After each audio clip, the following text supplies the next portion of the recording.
പശ്ചിമ ബംഗാളിൽ കോൺഗ്രസ് ഇടത് കൂട്ടുകെട്ട് പൊട്ടിത്തെറിയിലേക്ക് പോവുകയാണ്. ധാരണകൾ മറികടന്ന് CPM സ്ഥാനാർത്ഥികളെ പ്രഖ്യാപിച്ചത് മര്യാദക്കേടാണെന്ന് കോൺഗ്രസ് പശ്ചിമ ബംഗാൾ PCC അധ്യക്ഷൻ സോമൻ മിത്ര മാധ്യമങ്ങളോട് വ്യക്തമാക്കിയിരുന്നു.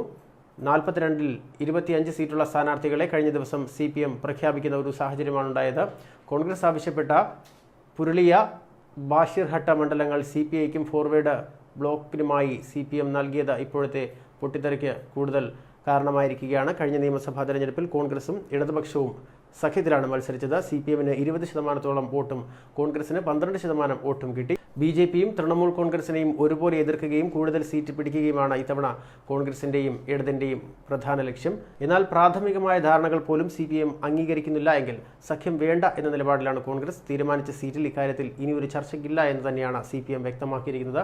തുടക്കത്തിൽ ഹൈക്കമാൻഡിന്റെ തീരുമാനത്തിനായി കാത്തിരിക്കുകയാണ് ബംഗാൾ കോൺഗ്രസ്. രാഹുൽ ഗാന്ധി മത്സരിച്ചാൽ തനിച്ച് മത്സരിക്കാൻ തന്നെയാണ് നീക്കം.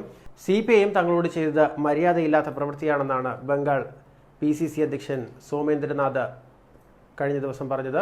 കോൺഗ്രസ് അവകാശവാദം ഉന്നയിച്ചിരുന്ന പുരുളിയ, ബാഷിഹട്ട് എന്നീ മണ്ഡലങ്ങൾ CPIM തങ്ങളുടെ ഘടകകക്ഷികൾക്ക് നൽകിയത് ബംഗാൾ PCCയെ ചൊടിപ്പിച്ചിരിക്കുകയായിരുന്നു. CPIക്കും ഫോർവേഡ് ബ്ലോക്കിനുമാണ് ഈ മണ്ഡലത്തിൽ സീറ്റുകൾ CPIM നൽകിയത്. മുൻപേ നിശ്ചയിച്ചുറപ്പിച്ച ധാരണകൾ പോലും വിസ്മരിക്കാനാണ് CPIMന്റെ തീരുമാനമെങ്കിൽ സഖ്യം വേണ്ട എന്ന നിലപാടിൽ തന്നെയാണ് കോൺഗ്രസ് ഇപ്പോൾ എത്തി നിൽക്കുന്നത്.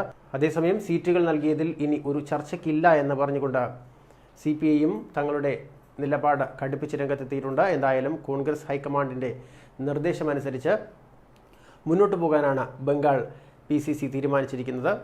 ബീഹാറിൽ RJD 11 സീറ്റാണ് കോൺഗ്രസിനായി നീക്കിവച്ചിട്ടുള്ളത്. CPIMനെ ഉൾപ്പെടുത്താൻ തങ്ങളുടെ സീറ്റ് കുറയ്ക്കുന്നതിനോട് കോൺഗ്രസ് യോജിക്കുമോ എന്ന് വ്യക്തമല്ല. ധാരണ സാധ്യമാണെങ്കിൽ ബീഹാറിലെ പ്രതിപക്ഷ സഖ്യത്തിൽ നിന്ന് CPIM ഒഴിവാകുന്ന സ്ഥിതിയാണ് ഇപ്പോൾ ഉള്ളത്. CPIക്ക് ഒരു സീറ്റ് നൽകാമെന്ന് RJD സമ്മതിച്ചിട്ടുണ്ട്. ലാലുവിന് ജാമ്യം വൈകുന്ന സ്ഥിതിക്ക് ഇനി കാത്തിരിക്കാതെ പട്ടിക പ്രഖ്യാപിക്കാനാണത്രേ RJDയുടെ ആലോചന.